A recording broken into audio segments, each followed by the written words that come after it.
Welcome back everyone. तो आज की जो वीडियो है ना वो बहुत ही ज़्यादा इम्पॉर्टेंट है कन्वर्टेड डीटीएफ प्रिंटर के ओनर्स के लिए। सपोज आपको इंक कंप्लीटली चेंज करनी है और या तो आप अपने प्रिंटर को तैयार करना चाहते हैं कि इसे आप छोड़ के कहीं वेकेशन पे जा पाए कुछ दिनों के लिए। अब देखो डीटीएफ इंक का नेचर ऐसा है कि अगर मैं डीटीएफ इंक को कहीं पे रखता हूँ तो जो टाइट एरियाज होते हैं ना, सपोज जैसे ये वाले एरियाज हैं, यहाँ पे मैंने इन्हें टाइट करा हुआ है, एरिया कम है तो यहाँ पे ये रबरी हो जाएगी।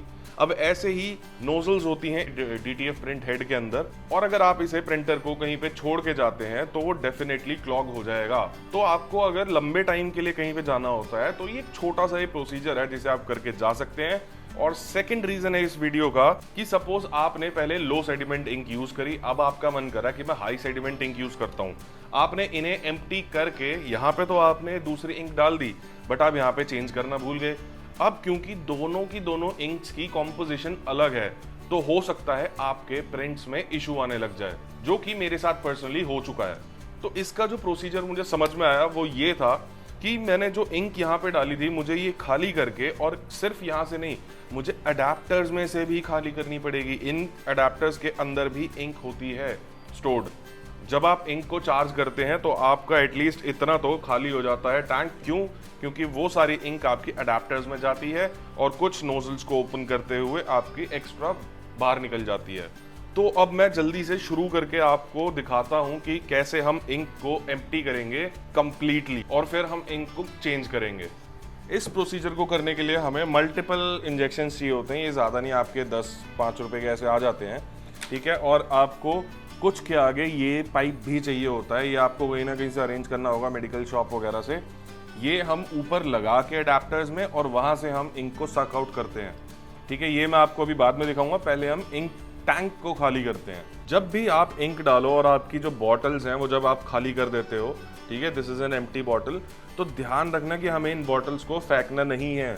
जब भी हमें कभी ये खाली करना पड़ेगा तो ये काम तभी आएंगे हमारे। अभी मैं आपको रीजन भी बताऊंगा कि क्यों मैं ये चीज ब्लैक इंक के साथ कर रहा हूं। और ये सारी चीजें करने के बाद मैं इस वीडियो के एंड में आपको एक प्रिंट भी निकाल के दिखाऊंगा और उसे टी शर्ट पे प्रिंट भी करेंगे। इंक तो सारी की सारी खाली हो गई है। अब हम अडेप्टर्स को खाली करेंगे और अडेप्टर्स वाली इंक मैं इसी में डाल दूंगा, क्योंकि इंक का ना फैलने का, गिरने का बहुत ज़्यादा खतरा होता है। एक बार आपका हाथ लगा, इंक गिरी और आपका सब यहाँ पे गंदा हो जाएगा और साफ करते रह जाओगे बस।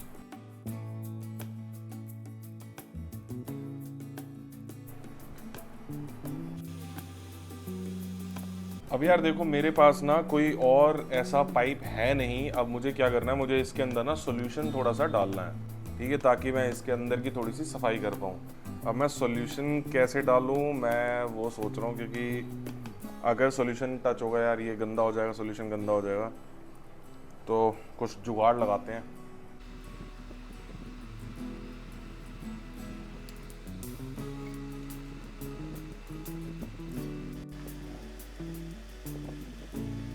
देखो इंक टैंक ये पूरा खाली हो चुका है, ठीक है। यहाँ से ये अडेप्टर भी पूरा खाली हो चुका है और साथ में साफ भी कर दिया है हमने। सॉल्यूशन पहले डाला है और उसके बाद सॉल्यूशन को भी सक करके वापस निकाला है। अब हम इसके अंदर इंक डालेंगे और इंक वहां तक हमें अडेप्टर तक पहुंचानी है, वो दिखाता हूँ कैसे करेंगे।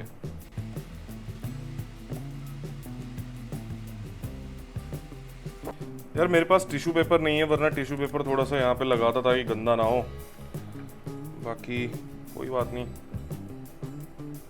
देखो अगर मैं इसे ऐसे भी छोड़ दूं ना तो इंक अपने आप चढ़ती जा रही है, और ये जो निकल रहा है ना ये सॉल्यूशन के साथ वाली इंक है। तो इसके लिए हम यहाँ पे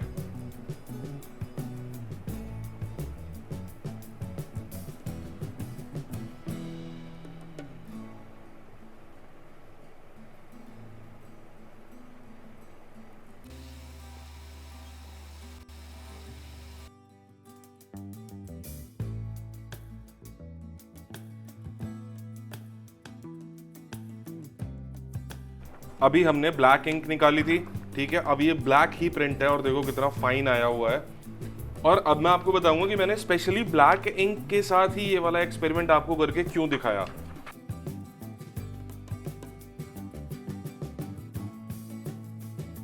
देखो मैं अब आपको दिखाता हूँ मेरा ये ब्लैक के साथ ही करने का रीजन क्या था। ये दिख रहा है आपको ब्लैक के ऊपर पैचेस, ये जो पैच है ना ये यूजुअली नहीं आते हैं, ये तब आते हैं जब आपकी इंक खराब हो रही हो, आप टेम्परेचर बहुत ज़्यादा करके करते हैं। तो टेम्परेचर तो मैं सही रख रहा था, तो मेरी इंक के साथ ये इशू हुआ था।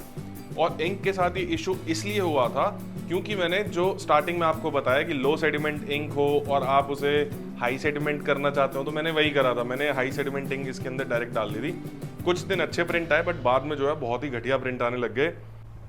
बहुत सारी ऐसी टी शर्ट्स मेरी खराब हुई हैं। अब ये हमारी टेस्टिंग टी शर्ट है, तो इसके ऊपर हम अभी थॉमस शेल्बी को प्रिंट करके देखेंगे कि क्या अभी भी ब्लैक के ऊपर ये इशू आ रहा है।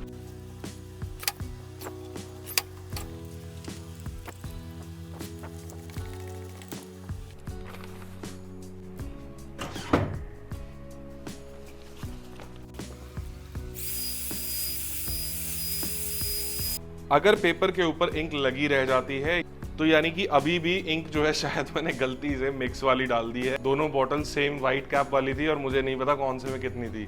बाकी चेक करते हैं। गाइस ये देख रहे हो, कोई इशू नहीं है भाई। ये देखो, ये अच्छा खासा ब्लैक करा है मैंने प्रिंट, कहीं पे कोई इशू नहीं है जरा सा भी, एज इट इज प्रिंट हुआ है। यानी कि हमारा जो इंक चेंज करने का पर्पस था ये हमारा पूरा होता है। और गाइस गलती से भी इंक को चेंज करते हुए कभी भी मिक्स मत कर देना, वरना आपकी जो आप इंक डालोगे वो भी खराब होगी और पहले वाली इंक जो है वो भी खराब हो जाएगी। हर एक इंक की ना अपनी अलग एक कॉम्पोजिशन होती है, केमिकल से बनी हुई चीजें हैं। तो अगर आप इन्हें मिक्स करोगे तो डेफिनेटली कहीं ना कहीं कुछ ना कुछ प्रॉब्लम जरूर आएगी। तो आज इस वीडियो में आपको अच्छे से पता लग चुका है कि भाई अगर आपको 8-10 दिन के लिए भी, कहीं 15-20 दिन के लिए भी कहीं जाना हो, तो आप कैसे अडेप्टर्स को अच्छे से खाली करके हेड में सॉल्यूशन भर के और आप इजीली बाहर घूमने जा सकते हो। इस पूरे प्रोसेस में अगर आप मेरी तरह धीरे भी हो ना, आपको हार्डली यार कुछ आधा घंटा लग जाएगा सारे के सारे अडेप्टर्स को खाली करके उनके अंदर सॉल्यूशन भरने में। क्योंकि मुझे टाइम इसलिए लगा क्योंकि मुझे इंक टैंक भी खाली करना पड़ा था, मुझे इंक चेंज करनी थी। आपको अगर बहुत दिनों के लिए बाहर जाना है तो आपको इंक टैंक खाली करने की जरूरत नहीं है। इंक टैंक आप इंटैक्ट ऐसा कैसे ही रखा छोड़ सकते हैं। जब आप आएंगे तो इंक टैंक को शेक जरूर कर लेना अच्छे से, क्योंकि उसमें क्या होता है ना, वो इंक जो है थोड़ी सी नीचे बैठ जाती है और ऊपर थोड़ा सा उसका लिक्विड आ जाता है। तो इन सब चीज़ों का ध्यान रखना। आई होप कि आपकी कुछ ना कुछ प्रॉब्लम का सोल्यूशन ज़रूर मिला होगा। कुछ लोग ना मेरे पास ये भी आ रहे हैं बताने के लिए कि सर हमारे ना प्रिंट में कुछ ना कुछ प्रॉब्लम हो रही है, प्रिंट फट रहा है। ठीक है, तो वो देखो आपके पेपर के साथ कुछ इशू है।